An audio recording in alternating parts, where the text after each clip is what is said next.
Baik, Assalamualaikum warahmatullahi wabarakatuh. Yang saya hormati Pak Dirkrim di sini juga hadir Pak Wadir dan Kasubdit Jatanras. Kemudian juga hadir di sini Pak Kabid Lapor, alhamdulillah ya, beliau berkenan hadir di tempat ini dalam rangka rilis kasus yang tentunya sudah ditunggu oleh rekan-rekan sekalian. Baik, rekan-rekan sekalian, yang pertama tentunya kami turut berduka cita yang mendalam ya, terkait peristiwa ini. Mari kita sama-sama mendoakan ya, semoga segala dosa almarhumah atas nama UHA ini diampuni dosa-dosanya dan semoga keluarga yang ditinggalkan diberikan ketabahan. Kemudian juga saya mengucapkan terima kasih kepada rekan-rekan sekalian bahwa rekan-rekan sekalian menyemangati kita ya untuk melakukan pengungkapan secepat-cepatnya dengan melakukan publikasi perkembangan penanganan kasus. Dan yang tidak kalah pentingnya bahwa rekan-rekan juga banyak yang pemberitaan terkait kebaikan-kebaikan korban, di mana korban ini semasa hidupnya menurut yang saya berita itu menjadi sosok ibu single parent yang sedang merawat atau mengasuh dua anaknya yang masih kecil yang sedang sekolah di tingkat sekolah dasar. Ini menjadi keprihatinan kami dan juga ini mudah-mudahan keluarga yang ditinggalkan khususnya anak-anaknya tabah untuk menerima. Kemudian juga pada kesempatan ini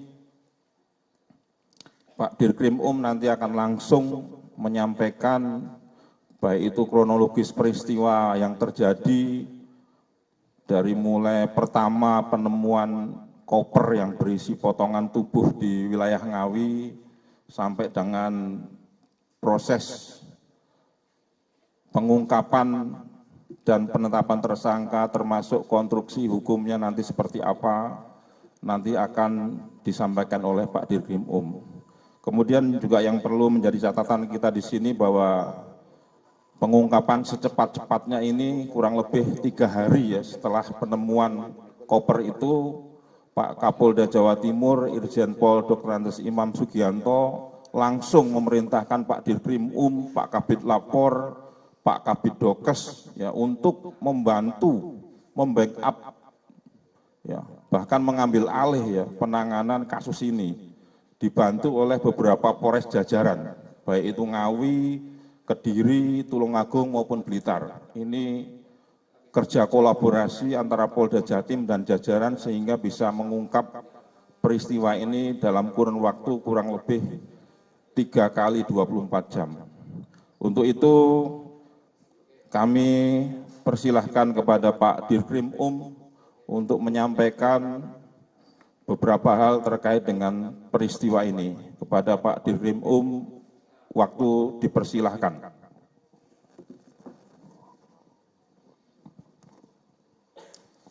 Assalamualaikum warahmatullahi wabarakatuh. Salam sejahtera bagi kita sekalian, Om Swastiastu. Yang saya hormati Bapak Kabid Humas, yang saya hormati Bapak Kabid Lapor, yang saya hormati Pak Wadir, Kasubdit Jatanras, para kasat di sini yang hadir dari Kasat Ngawi, Tulungagung dan Kediri, rekan-rekan media yang saya hormati. Pertama-tama mari kita tundukkan kepala, kita doakan kepada korban. Kita doakan yang terbaik, semoga diampuni segala kesalahannya dan diberikan tempat yang termulia di sisinya. Amin. Yang kedua, alhamdulillah wa syukurillah atas perintah Bapak Kapolda Jawa Timur, kami sudah menindaklanjuti dari Direktorat bersama jajaran para kasat semua terlibat, dan Kasubdit Jatandras sebagai leading sektor telah berhasil mengungkap tentang adanya temuan koper berwarna merah. Kemudian kita tindak lanjuti, ternyata yang di dalamnya berisi seorang mayat tanpa identitas dengan kepala yang tidak ada, kemudian kaki sampai dengan batas pangkal paha sebelah kiri tidak ada, dan betis sampai dengan lutut sebelah kanan tidak ada. Alhamdulillah setelah melalui serangkaian penyelidikan dan penyidikan yang kami lakukan, kemarin sekitar tanggal 26 pukul 24-an, kami berhasil bersama-sama mengungkap dan menangkap pelaku pembunuhan berencana dan mutilasi terhadap korban UK, di mana tersangka ini sudah kami tetapkan sebagai tersangka dengan inisial RTH atau alias A, sebagaimana yang rekan-rekan tulis di beberapa waktu yang lalu. Rekan-rekan, perlu kami sampaikan bahwa kejadian sebenarnya ini sudah direncanakan oleh pelaku jauh hari. Itu mengapa kemudian pelaku ini mengajak bertemu korban di salah satu hotel di wilayah Kediri. Kemudian di sana sekitar tanggal 19 mulai check-in malam, kemudian berdasarkan pengakuan ada percekcokan dan terjadilah korban dicekik oleh yang bersangkutan, tersangka, sehingga meninggal dunia. Adapun setelah meninggal dunia, pelaku merasa kebingungan dan mulai berpikir untuk membuang dari mayat yang sudah dibunuh ini. Caranya bagaimana? Yaitu pertama menyiapkan koper. Koper ini diambil di rumah, kemudian juga menyiapkan beberapa barang yang dibutuhkan, antara lain plastik, lakban, termasuk pisau. Ya, yang dibeli di salah satu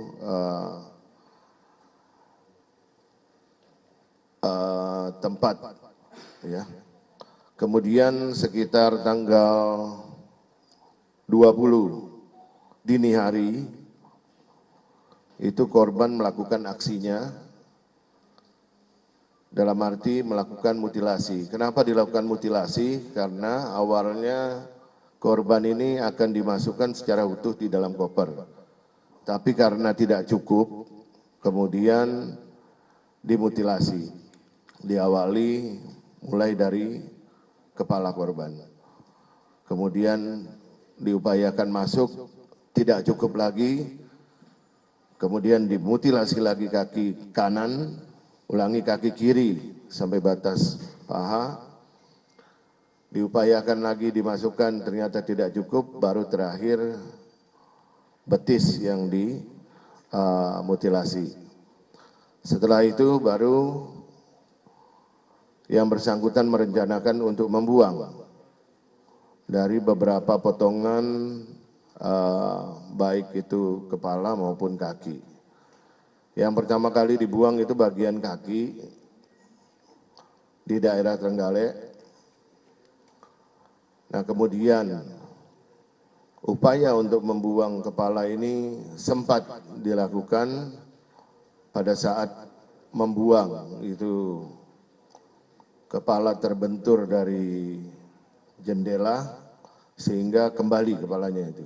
Nah, itu sempat diurung perbuatan membuang kepala itu. Keesokan harinya baru dilakukan pembuangan yang kedua di Ponorogo. sedangkan untuk tubuh dibuang di daerah Ngawi. Rekan-rekan, kami sudah melakukan serangkaian tindakan penyidikan, kami ikut sertakan dalam penyidikan ini dari Bitlab 4 untuk mendapatkan scientific evidence, ya, sehingga pasal yang kami pergunakan untuk menjerat tersangka ini betul-betul bisa dibuktikan secara saintifik. Mungkin dari kami itu secara saintifik nanti kami serahkan kepada Kabid Lab 4 untuk bisa menjelaskan. Demikian Pak Dirmanto. Terima kasih Pak Dirkrim Kemudian selanjutnya kami serahkan ke Pak Kabid Lab 4 terkait dengan temuan-temuan di beberapa TKP yang sudah dilakukan penelitian oleh laboratorium forensik. Waktu dan tempat diaturkan. Bismillahirrahmanirrahim. Assalamualaikum warahmatullahi wabarakatuh. Selamat pagi dan salam sejahtera untuk kita semua. Om Swastiastu, Namo Buddhaya, salam kebajikan, dan salam presisi. Yang saya hormati Dirkrim Polda Jawa Timur, Kabitumas Polda Jawa Timur, Kanit Jatanras, dan rekan-rekan awak media yang saya cintai dan saya banggakan. Izinkan pada kesempatan ini kami dari Laboratorium Forensik Polda Jawa Timur telah melaksanakan kolaborasi bersama komunitas forensik, begitu juga dengan para penyidik, dan Laboratorium Forensik telah melaksanakan pemeriksaan teknik kriminalistik di tempat kejadian perkara. Begitu juga melakukan pemeriksaan laboratoris kriminalistik barang bukti dengan metode scientific crime investigation. Adapun hasilnya yaitu yang pertama barang bukti sitaan dari Polres Ngawi, yaitu yang berupa tulang klavikula bagian kanan panjang sekitar 15 cm yang diambil dari hasil otopsi mayat yang tidak utuh termutilasi, tanpa kepala, dan sebagian kaki tidak ada dalam koper, yaitu di Rumah Sakit Ngawi sebagai terduga korban UH. Kemudian selanjutnya darah segar dari Ibu Sulatemi, ini merupakan ibu kandung korban UH. Kemudian selanjutnya hasil running dengan alat rapid hit ID DNA didapatkan hasil bahwa tulang tersebut identik atau match sebagai anak kandung biologis dari DNA darah segar milik ibu kandung tersebut. Kemudian yang berikutnya, ini hasilnya rekan-rekan, ya, secara scientific crime investigation. Kemudian berikutnya adalah hasil pemeriksaan teknik kriminalistik di tempat kejadian perkara. Kami dapatkan, yaitu yang pertama, resapan darah yang diambil di kasa, diambil di dinding sisi sebelah utara dalam kamar 303. Kemudian yang kedua, resapan darah di kasa yang diambil di lantai dekat pembuangan air kamar mandi. Ini positif darah manusia. Dan yang tadi adalah positif darah manusia juga. Kemudian yang berikutnya, resapan darah di kasa yang diambil di lantai kamar mandi depan kloset, positif darah manusia. Kemudian sebilah pisau dengan sarung sajam plastik warna hijau, panjang sekitar 20 cm, ini negatif darah. Kemudian berikutnya, sepotong celana panjang warna coklat milik tersangka atas nama RTH, ini positif darah manusia.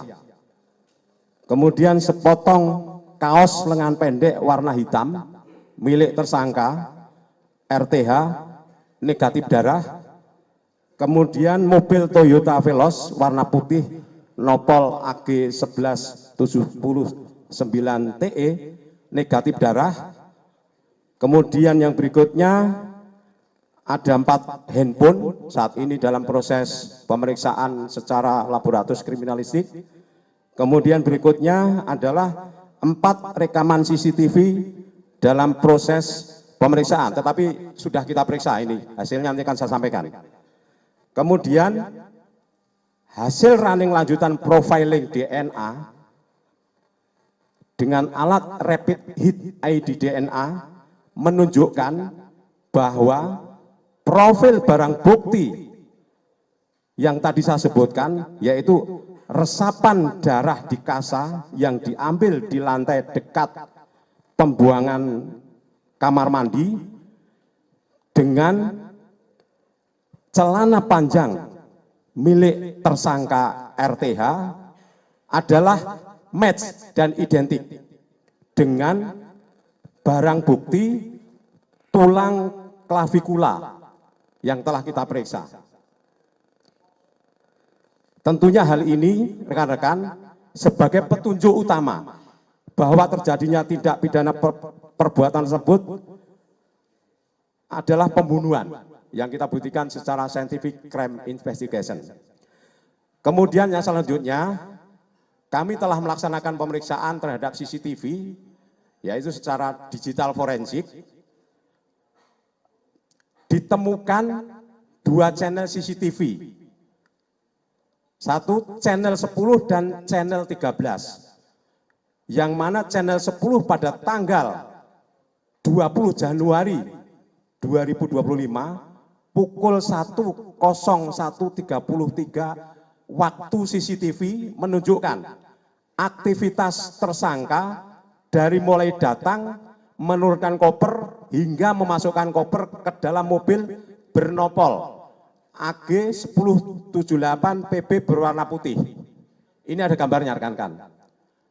Kemudian channel 13 pada tanggal 20 Januari 2025 pukul 05.4409 waktu CCTV menunjukkan mobil dikendari tersangka bernopol AG 1078 PB berwarna putih meninggalkan Hotel Adi Surya.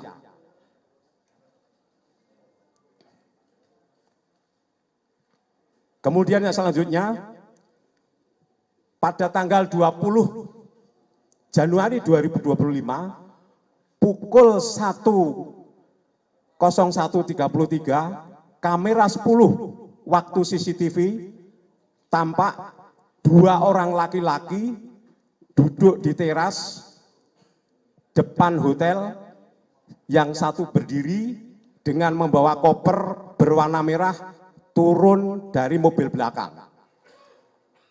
Ini seperti ini hasil CCTV. Yang selanjutnya, pada tanggal 20 Januari 2025 pukul 1.14.03 kamera 10 CCTV tampak 2 orang laki-laki, yang satu masuk ke dalam mobil, satu masuk ke dalam kamar hotel. Ini kan. Kemudian yang berikutnya, pada tanggal 20 Januari 25 pukul 5.16.05 kamera 10 waktu CCTV tampak 1 orang laki-laki keluar dari arah kanan mobil bernopol AG 1078 PB berwarna putih seperti ini. Kemudian berikutnya, pada tanggal 20 Januari 2025 pukul 5.29.28 kamera 10 waktu CCTV tampak 2 orang laki-laki duduk di teras halaman depan hotel, yang satu berdiri dengan yang satu membawa koper berwarna merah. Kemudian yang selanjutnya, pada tanggal 20 Januari 2025, pukul 5.25 menit 37 detik, kamera 10 waktu CCTV, tampak 2 orang laki-laki, satu duduk di teras, halaman depan hotel, berdiri dengan membawa koper berwarna merah, dimasukkan di dalam mobil.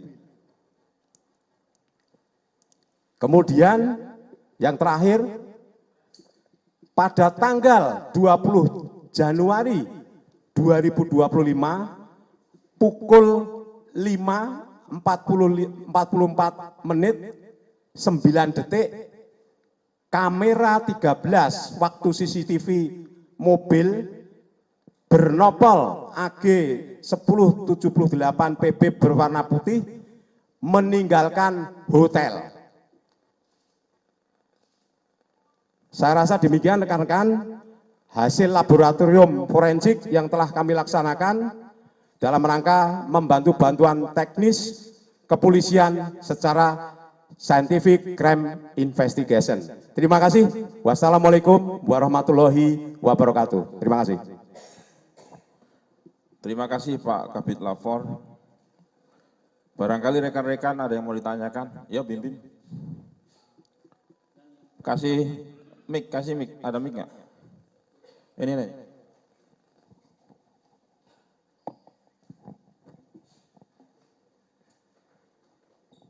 Bismillahirrahmanirrahim. Assalamualaikum warahmatullahi wabarakatuh. Izin dan saya mau tanya, yang pertama terkait dengan motif pelaku ini apa sampai melakukan hal keji tersebut. Terus apakah motif asmara atau motif ekonomi, mengingat tersangka juga menguasai harta korban saat kejadian. Terus yang kedua, untuk Pak Kalapor, tadi disebutkan bahwa pisau yang bersarung hijau ini, pisau yang bersarung hijau dinyatakan negatif darah. Negatif darah artinya kalau dalam pemahaman kami yang awam ini, negatif darah artinya pisau ini tidak digunakan sebagai alat untuk melakukan mutilasi. Mungkin bisa dijelaskan apakah memungkinkan jika menggunakan alat yang sekecil itu untuk melakukan mutilasi tanpa bantuan alat yang lain.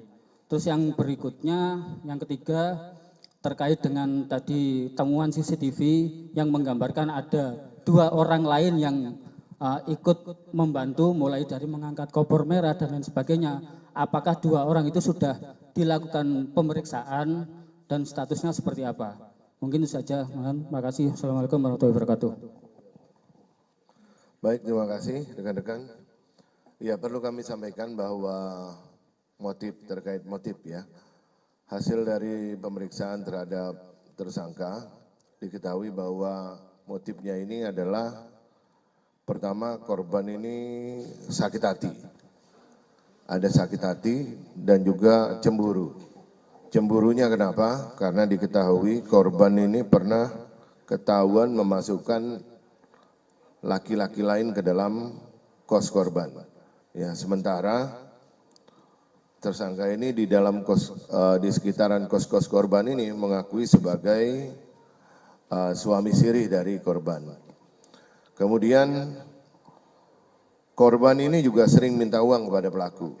Makanya pada saat tanggal 19, pada saat pertemuan di hotel di Kediri, itu memang tersangka sudah menyiapkan uang 1 juta rupiah untuk diberikan kepada korban, karena sebelumnya memang sudah ada chat-chatan melalui WhatsApp.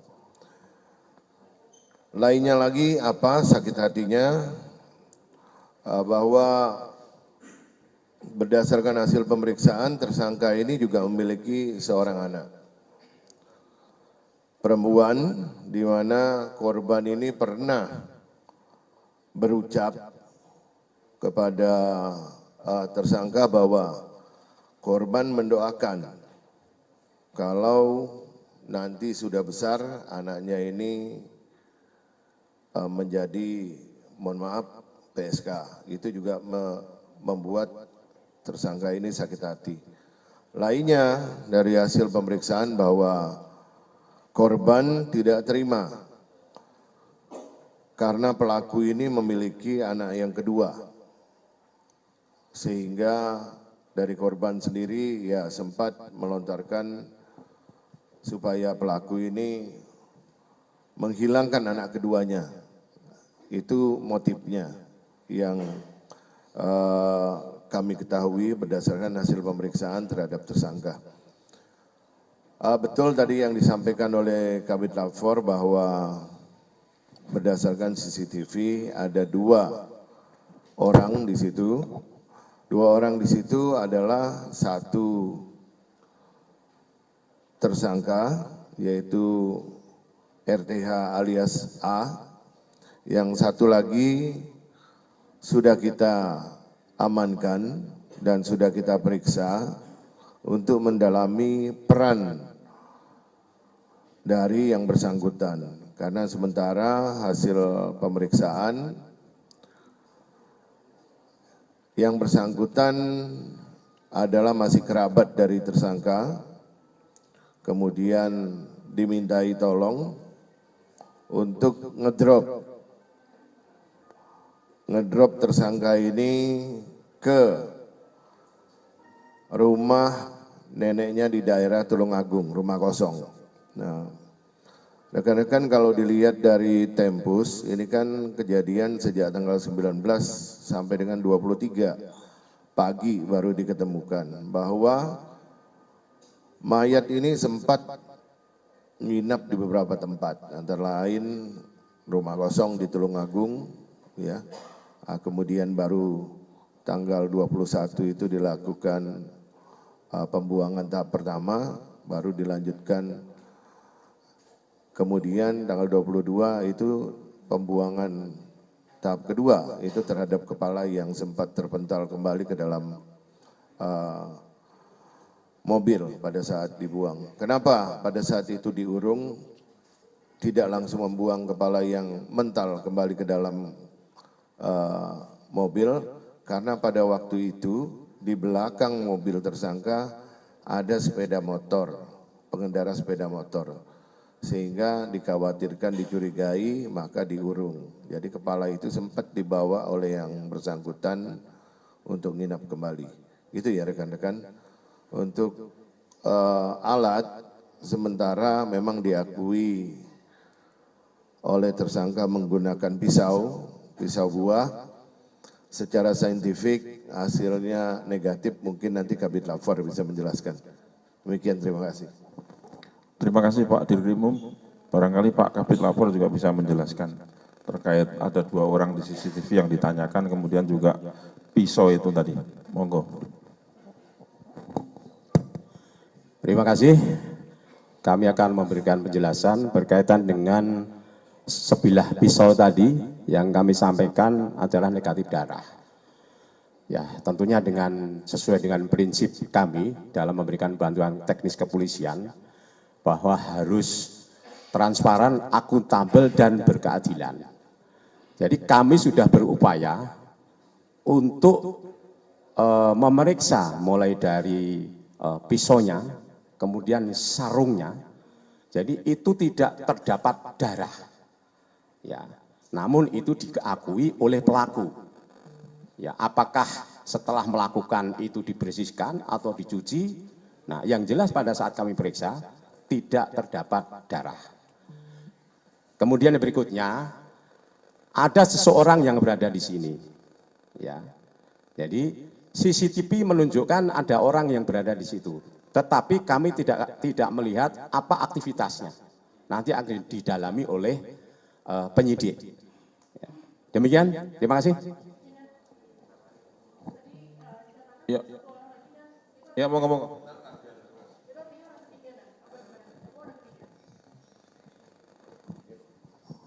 Ulangi Mbak, minta tolong Mbak. Izin, dan tadi kan disebutkan bahwa ada 1 orang yang aktivitasnya terpantau di dalam CCTV. Itu apakah orang ketiga atau 2 orang itu? Terus untuk apakah memungkinkan kalau yang bersangkutan ini membawa alat lain untuk kemudian melakukan mutilasi selain dengan pisau yang tadi diakui? Lalu yang ketiga dari hasil pemeriksaan kesehatan mental yang bersangkutan ini, apakah ada kecenderungan psikopat? Terima kasih. Ya baik rekan-rekan, tadi sudah saya sampaikan bahwa yang ada di CCTV, sebagaimana yang disampaikan oleh Kabid Lapfor, itu terlihat 2 orang. 2 orang itu adalah satu tersangka, satu lagi itu adalah yang saya sampaikan tadi kerabat dari tersangka.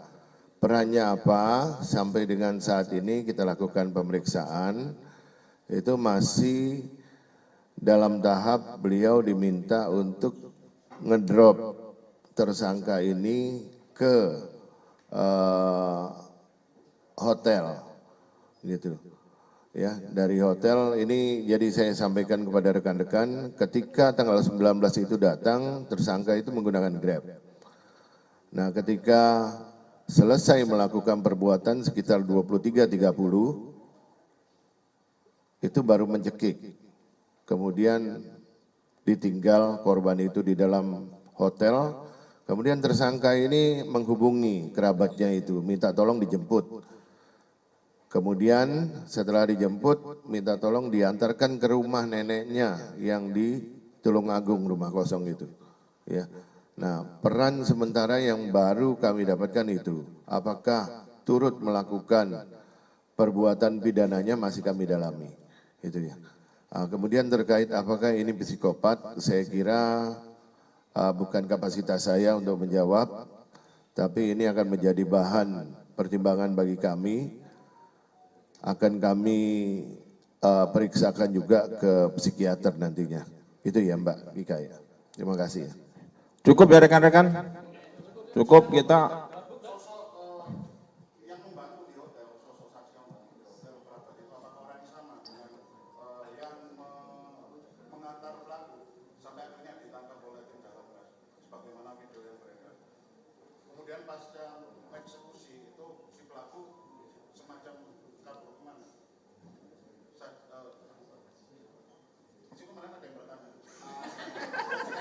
Ya langsung sekalian.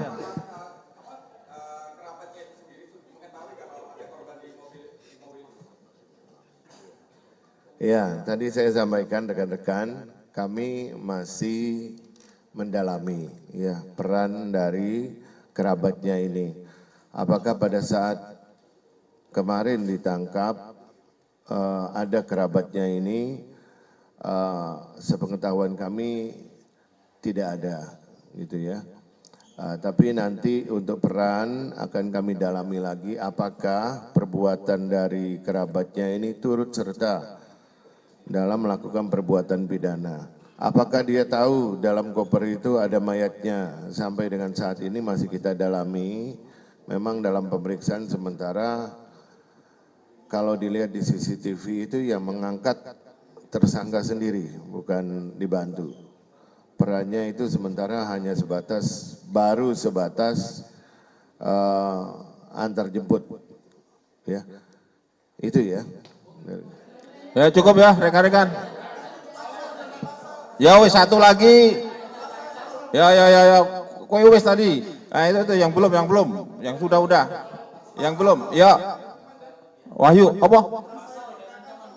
Iya, rekan-rekan, pasal yang dipersangkakan kami tentunya pertama dari hasil penyidikan dan pemeriksaan yang kita lakukan, kita terapkan pasal pembunuhan berencana 340 KUHP, tapi kita juga subsidiar dengan 338 pembunuhan dan lebih subsidiar lagi dengan 351 ayat 3 KUHP. Dengan ancaman hukuman mati atau seumur hidup. Itu ya rekan-rekan ya. Ya cukup ya. Baik cukup. Ya cukup. Kita langsung ke barang bukti. Ya terima kasih.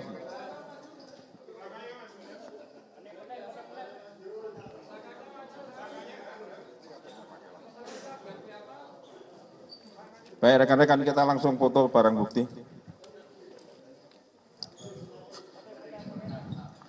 Ini barangkali nanti bisa dijelaskan oleh Pak Direktur atau Pak Kasubdit beberapa barang bukti yang temuan. Monggo, mulai dari kunci Pak Kasat ini, Pak Kasat dari Blitar mana? Temuan-temuan, monggo. Monggo sini Pak Kasat.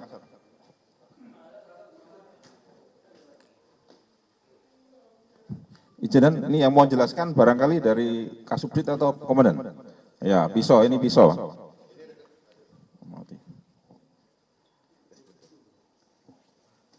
Rekan-rekan, ini pisau yang diakui sementara yang digunakan untuk memutilasi korban. Ya, kita masih dalami apakah betul ini adalah alat yang digunakan untuk mutilasi tersebut atau ada alat lainnya untuk melakukan mutilasi tersebut. Oh ya, sorry.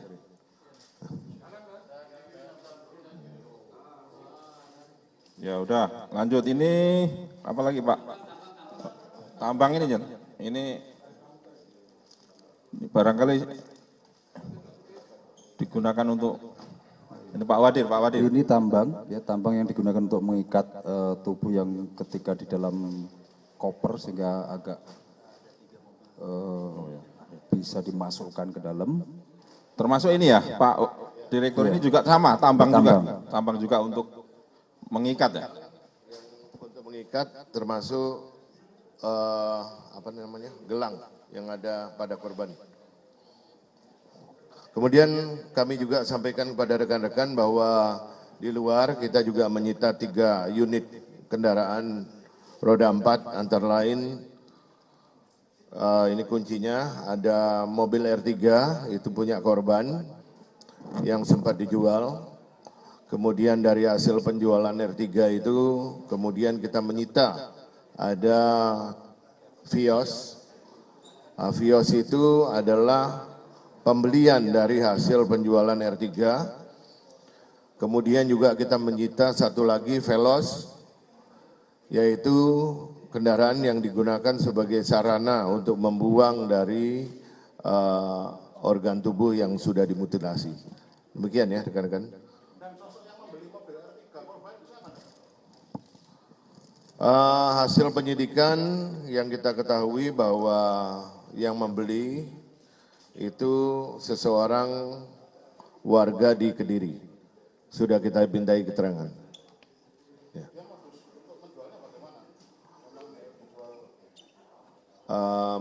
Memang penjualan dilakukan melalui media online, sedang kami dalami. Kenapa kok, apakah ini grup tertentu yang memang khusus terkait hasil tindak pidana atau memang jual beli mobil seperti biasanya, gitu. Ya. Profesi pelaku rekan-rekan sementara sesuai KTP pelajar, tapi secara informal hasil dari profiling kami, pelaku ini adalah salah satu ketua ranting dari salah satu perguruan pencaksilat yang ada di Tulungagung. Ya, juga bertindak sebagai LSM yang sering berkomunikasi dengan anggota di Polres daerah Tulungagung, Trenggalek dan sekitarnya. Demikian ya rekan-rekan. Ya, cukup ya.